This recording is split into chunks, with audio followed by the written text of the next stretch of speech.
susitikę su Aurimu ir iš karto dėkoju, kad skiriate laiko žinių praplėtimui ir kontempliacijoms. Kas yra kontempliacija? Tai yra minties aptarimas, jos reikšmės aiškinimas ir bandymas suprasti. Ir šios dienos tema yra tokia.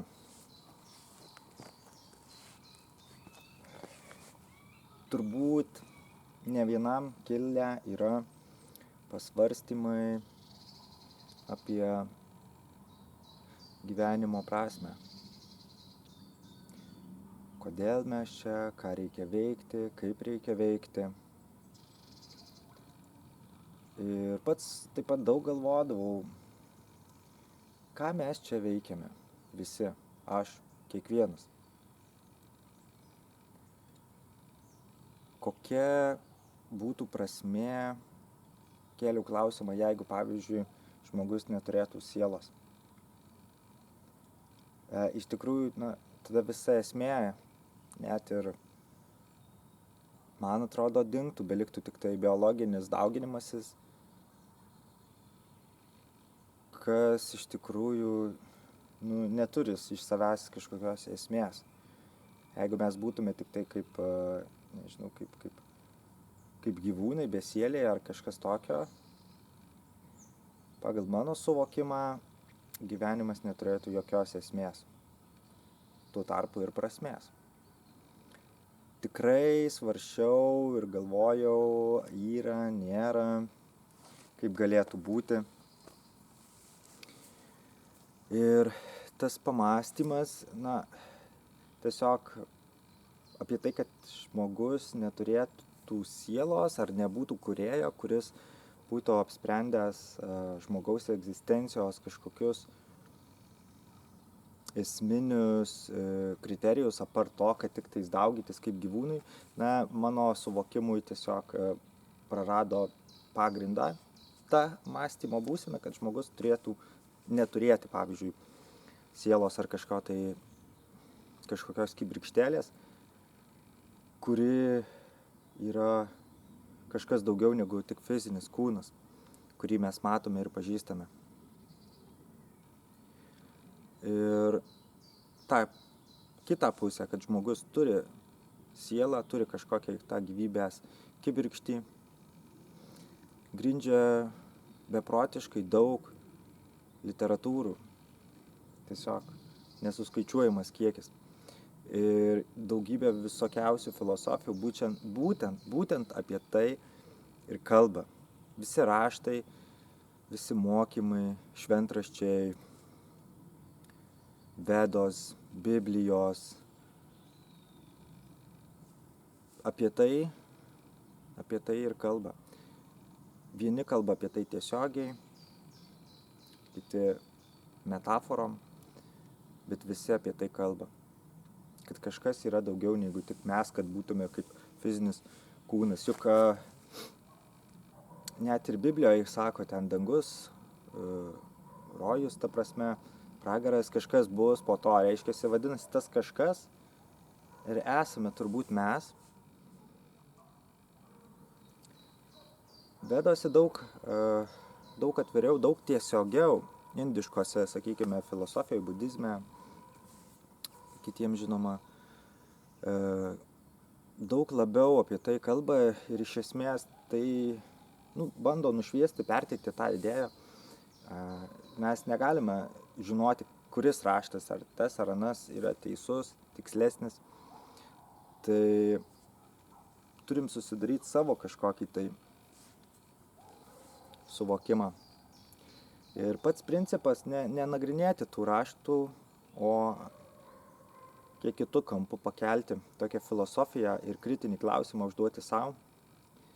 Jeigu, pagal visas knygas ir raštus, vis dėlto žmogus turi kažką, tą sielą vadinamąją, dvasią, gyvybės kibirkštį, ar kaip jūs norit galit vadinti, dūšią. Tai remkimės šitą prielaidą, kad tai yra faktas, kuris yra neginčiamas, jog mes tikrai turime sielą. Ir iš to vystosi kontempliacija apie mūsų gyvenimo prasmę. Kyla klausimų sielos veikimo mechanizmas, kodėl jinai reikalinga, kodėl atsirado. Tai vat mes apie tai truputėlį. Pagal suvokimus, kurie ateina iki manęs, tai yra įvairių šaltiniai, knygos, kūnas mums duotas, kad patirti šį pasaulį, šią realybę. Valgytis skanų maistą, mėgautis santykiais, mėgautis gamta, patirti tiek teigiamas, tiek neigiamas emocijas, kas ko siekia. Ta prasme, fiziniai plotmiai duotas indas, galima jį vadinti avataru, kūnu, kuris gali kontaktuoti su čia esančia fizinė realybė. Ta mes matome, to paneigti negalime. Kiti sako, tai iliuzija, vieni sako realybė, kiti iliuzija. Kurie iš jų teisūs, nežinau. Bet žinau tai, kad kūnas duotas mum patirti šią realybę tikrai. Ką tai sako? Ką tai sako mums? Pagal mane, tame gali slypėti nemažai gyvenimo esmės. Būtent kažką čia nuveikti, kažką čia patirti, kažką išmokti, turbūt, greičiausiai. Ir pagal mano moto, mes čia atėjome tiek mokytis, tiek mėgautis šiuo gyvenimu. Klausytis muzikos arba gamtos garsų, kaip ir šiuo metu galbūt girdite. Patirti įvairius nuotykius. Kokie tie nuotykiai galėtų būti? Na, iš tikrųjų, spektras labai įvairus. Mano nuomonė būtų vestų link kažkokių suvokimų, įsisąmoninimų, daugiau kažko patirti, pamatyti, ko be kūno negalėtume. Patiko tokios ir kitos įdomios mintys apie tai, kad mes čia esame kurti dalykus. Kažkokius savo ir aplinkai naudingus dalykus. Vien iš paties proceso. Jeigu turime kūną, yra duota mums šita aplinka, šitas grožis gamtos. Avataras eina per tą grožį ir patiria dalykus. Kiekvienas renkamės mes savo tikslą gyvenime, ką ketinsime patirti. Ir tikrai tikiu, kad gyvenimų yra daugiau nei vienas. Man arčiau yra indiška, budistiška filosofija apie tai, kad yra atgimimai, reinkarnacijos, kad mes čia esame ne pirmą kartą. Tiesiog atmintis būna mums užblokuota. Kodėl? Todėl, kad daug kuo, viskuo galėtume mėgautis taip, kaip pirmą kartą. Jog atėję į šią realybę gyvenimų mėgautumėmės kaip pirmąjį kartą ir patirtis yra daug kartų stipresnės, negu žinotume jau gimimo momente, prisimintume visą savo praeities patirtis, tai būtų ne tas pats. Tikrai ne tas pats. Kėliau ir apie tai klausimą. Kodėl mes neatsimenam? Ar tai tik vienintelis gyvenimas? Bet Bet dėja, pagal daugybę šaltinių, būtent, kad tai yra ne pirmas, o atmintys yra prislopintos tam, kad viskas vienos sako, kad būtų taip kaip ir intensyviau, stipriau, kiti sako, kad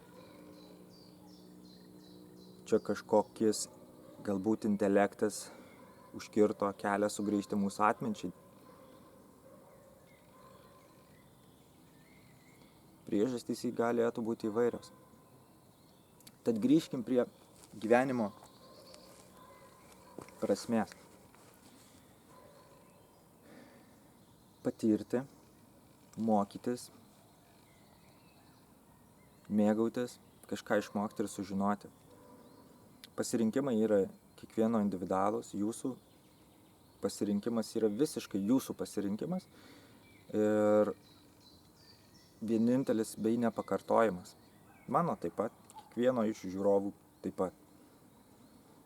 Ir ne tik žiūrovų. Toliau, kita įdomi to gyvenimo prasmės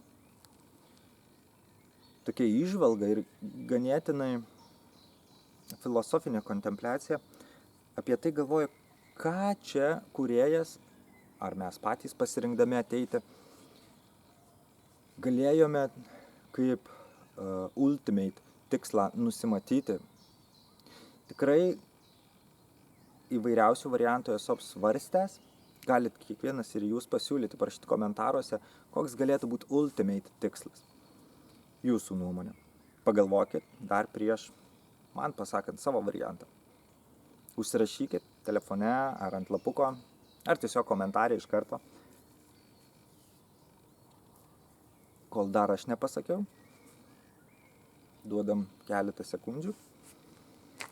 Ką reiškia ultimate? Tai aš manau, kad visiems galėtų būti tas tikslas. Na ir tai mano atsakymas būtų. Pradžioje iš kur atėjo tas atsakymas. Pagalvoju, ką čia mes šiam gyvenime visi tikrai patirsime. Atsakymas yra mirtis. Aha, tada ateina mintis tokia, jeigu visi mes patirsime tą mirtį, vadinasi, mirtis simbolizuoja kažką daugiau. Kažką daugiau. Ir esu girdėjęs tokį posakį, sako, jeigu bijai mirties, vadinasi, dar negyvenai. Ir šita mintis užkabino tęsti tą kontempliaciją apie mirtį ir jos reikšmę mūsų gyvenime, nes kadangi visi su ja susidursime, tai tikrai yra vienas iš esminių dalykų, į kuriuos reikėtų atkreipti dėmesį. To negalima žiūrėti pro pirštus, mes, anksčiau ar vėliau visiems tikrai tai laukia, sutikti, mirtį. Ir niekas apie ją nešneka, jinai yra mūsų sistemoje labai stipriai demonizuojama. Ir bijoma jos. Aš suprantu, kad mes jos esam nepažinę, nes netyrinėję. Ir bijoti tai, ko mes nežinome, tikrai yra normalu, netgi natūralu. Bet reikia tai tirti, kad suteikti šviesą tam klausimui ir būtų daugiau aiškumo. Aiškumas, šviesa, žinios naikina baimę. Ir vėlgi atsisuksiu į Vedas, į rytų filosofiją, ta pati karma, tie patys reinkarnacijos dėsniai. Tai ten kalba tikrai labai daug apie tai ir tai, kiek tai tiesos,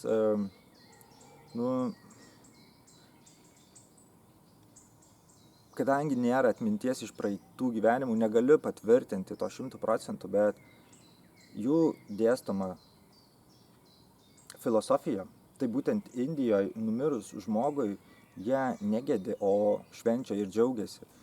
Tai mirtį jie reiškia kaip perėjimą į kitą etapą.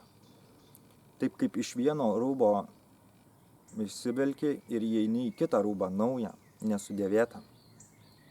Indijoje mirtis nėra blogas reiškinys, o netgi jie palydi, netgi sakau švenčia, tai tikrai visiškai kitaip, negu mes vakaruose apie tai suprantame. Mums tai yra kaip netektis, praradimas artimo, mylimo žmogaus ir dėl to labai stipriai gedime. Pas juos gedėti taip neleidžia dėl to, kad reiškiasi įvyksta tam tikri prisirišimai, raktinis žodis. Ir aš tada pagalvojau, kadangi mirtis kiekvieno mūsų gyvenime yra neišvengiama, vadinasi viską, ką čia užsitarnavome, gavome, patyrėme, nežinau, kad ir kiek daiktų sukaupėme, visko iš jų neteksime. Ir ta mintis privedė prie tokio suvokimo, kad būtent mirtis mus priverčia viską paleisti. Norime to ar ne, mes esam tiesiog priversti viską paleisti. Ir ateina tokia išvada pas mane, kad būtent vienas iš ultimate galėtų būti tikslų, būtent mirties valandą, akimirką, sekundę paleisti viską, kas čia buvo pas mus uždirbta. Ir tokia filosofija davesta, taip ir galvoju, kad būtent gyvenime mes mokomės paleisti dalykus, situacijas. Ir mirties akimirką neturėsim kito pasirinkimo, kaip tik tai priimti tą būseną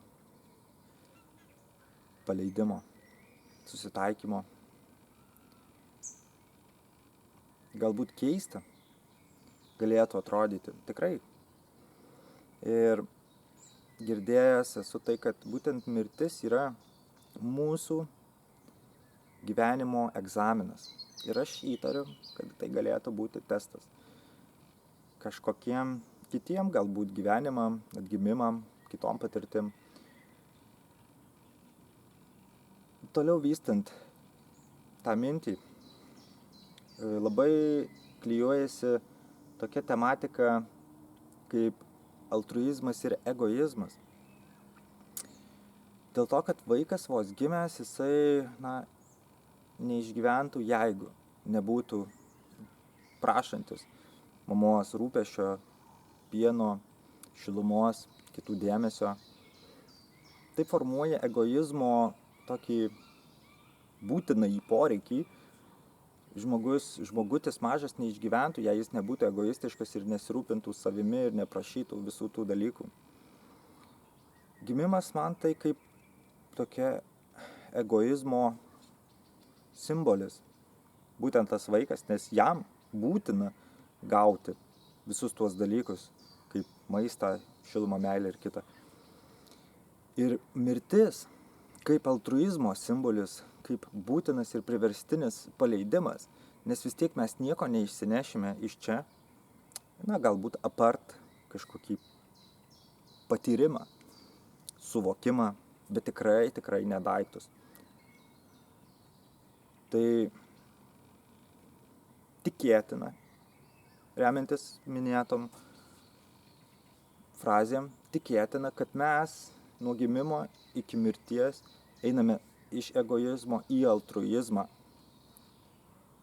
Ir ką tai reiškia? Tai galėtų reikšti tai, kad kaip Dievas mums sukūrė visą šitą pasaulį gražų ir beribį su nuostabia gausybė pasirinkimų, kuriuos mes patys galime spręsti. Galbūt prieš gimimą apsprendėm, kokiu keliu eisim, gal taip, gal ne. Ir jis duoda mums galimybę patirti patirtis ir greičiausiai išmokti to paties, ką jisai pats savyje turi, nes juk sako, kad mes esame jo atvaizdas, turime jo dalį, buvom sukurti pagal jo atvaizdą.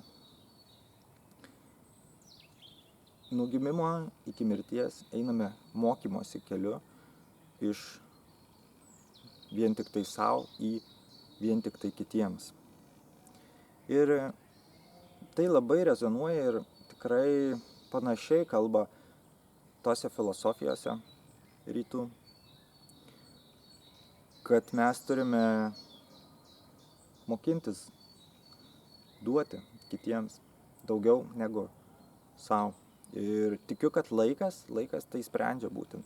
Nes anksčiau ar vėliau mes turime paleisti viską. Tai tiesiog pagal mane tampa neišvengiamybė.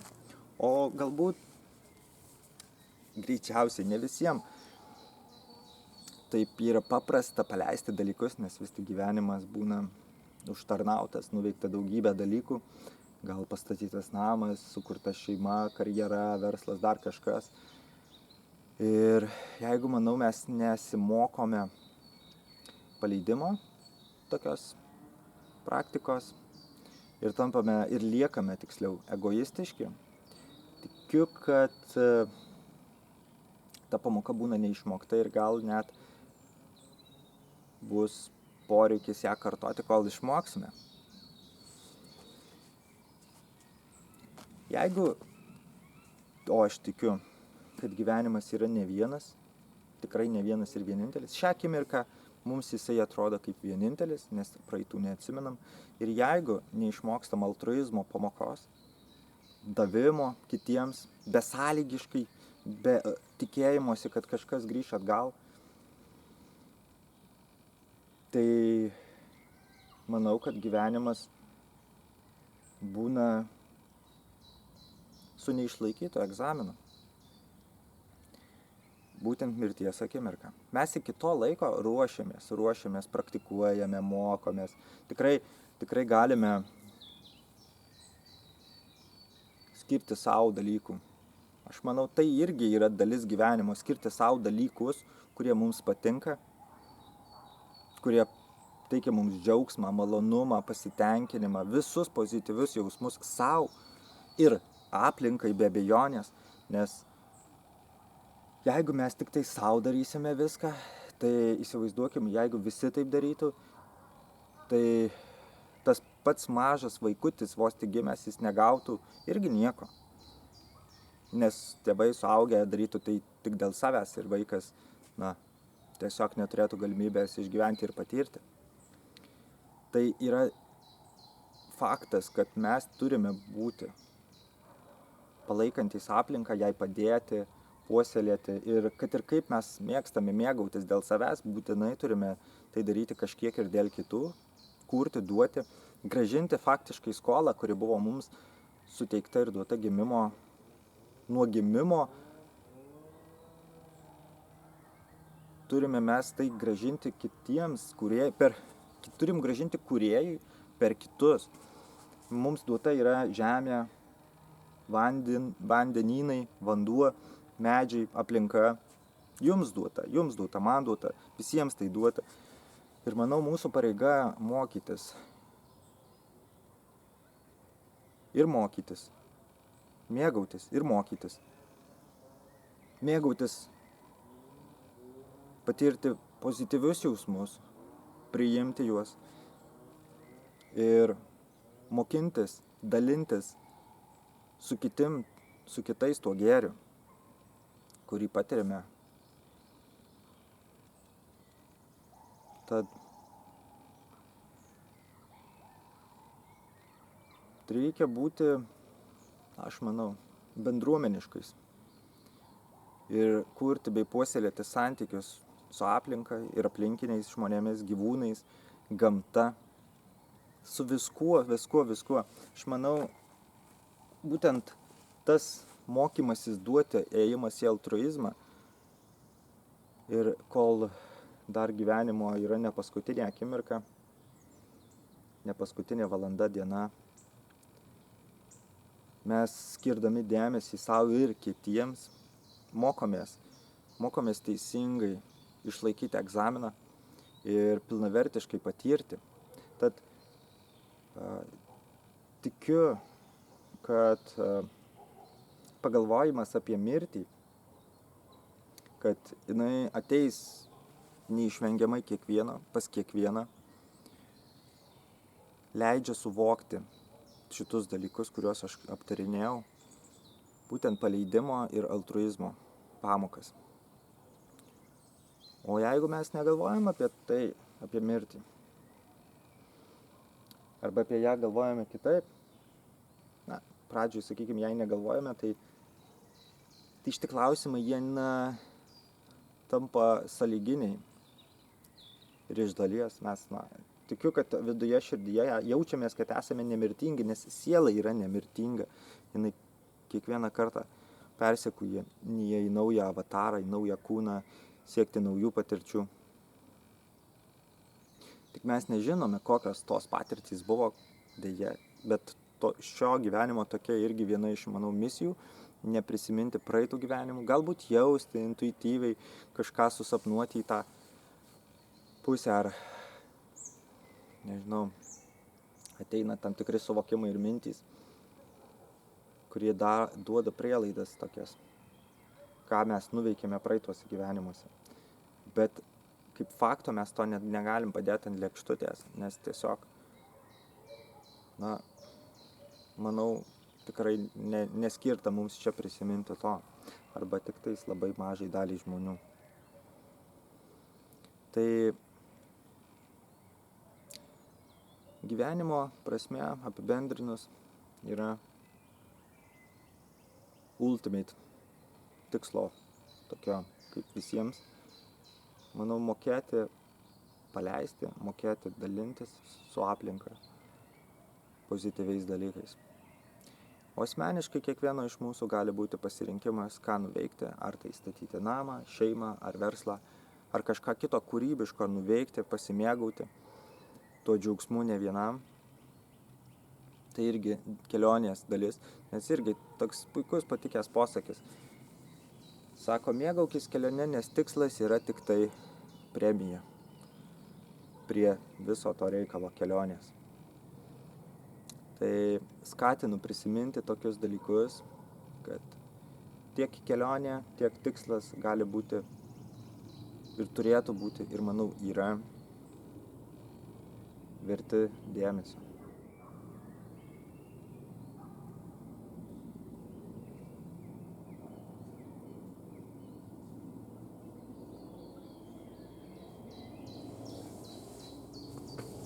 Dėkui, kad buvote su manimi, Aurimu. Ačiū, kad skiriate laiko savo kompetencijoms. Iki.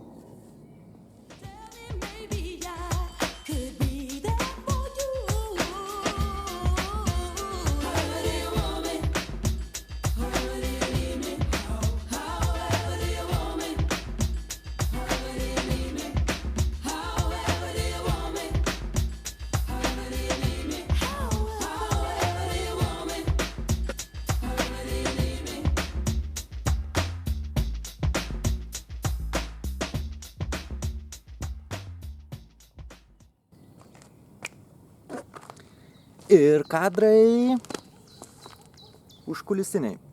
Taigi, taip pat yra puikia mintis sukurti ekstra kadrų keliaujant šiuo gražiu puikiu mišku. Šiek tiek pafilmavau atvykstant, šiek tiek pafilmuosiu ir vykstant atgal. Tikiuosi mylite gamtą, nes mes čia apie tai. Mėgaukitės vaizdais.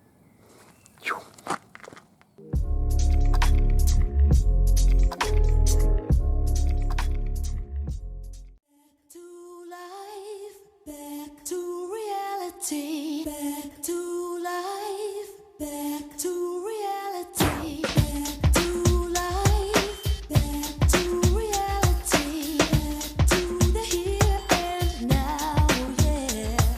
Show me how to decide what you want.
prašom pasidalinti savo nuomonę, kokia gyvenimo prasmė, kokia esmė, ką mes čia veikiame.